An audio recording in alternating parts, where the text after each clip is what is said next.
Throughout the Wii U and Switch 1 era, Nintendo has kinda had a reputation of having mostly easy games, which is understandable considering how a lot of Nintendo's franchises appeal to a wide audience, and I don't have any problems with easy modes either, as long as they're handled well, because I think a lot of games should be easy and accessible to newcomers.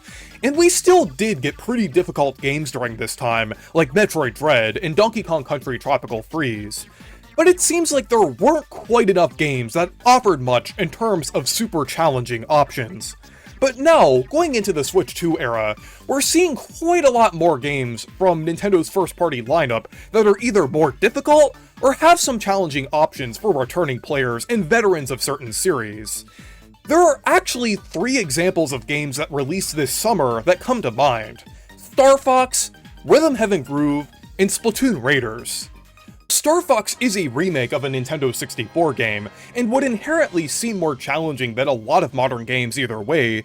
Oftentimes, remakes can make games easier or remove some of the challenge, but Star Fox doesn't really do that. All of the level layouts, enemies, and bosses are very similar to the original, and doesn't really feel easier.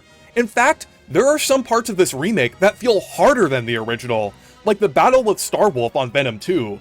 Along with that, they added an expert mode that adds even more challenge, as well as a challenge mode, where you clear different objectives for each level. So while this game does feel more welcoming to newcomers in a lot of ways, with things like an easy mode and more refined controls, it generally does retain the difficulty of the original and adds to it as well. Next, we have Rhythm Heaven Groove, and this is a game in a series that is known for being difficult. Maintaining the rhythm in many different types of minigames and songs can be very difficult for most people, but it's satisfying once you get the hang of it. That's why I'm very glad that Groove retains that difficulty. They even add new completion conditions above getting a perfect in rhythm games now. Now you can get a rainbow perfect by doing 3 perfects in a row. I don't think I'm gonna get all of those, even though I'm becoming a big fan of Rhythm Heaven.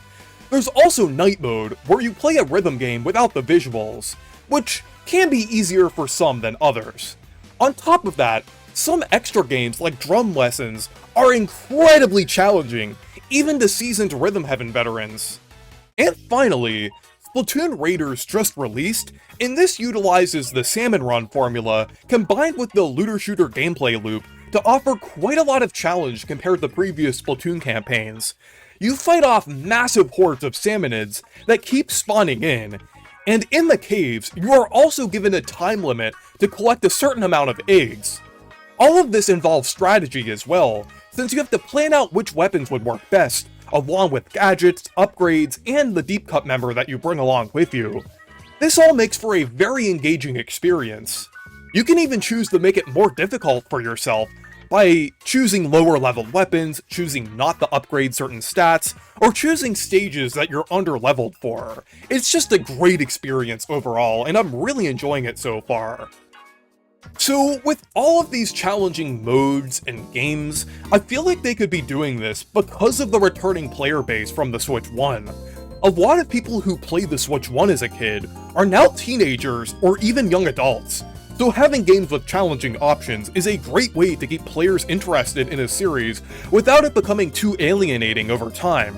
And on top of that, they also offer a lot of accessibility options and easy modes to accommodate for newcomers, so this is really the best of both worlds.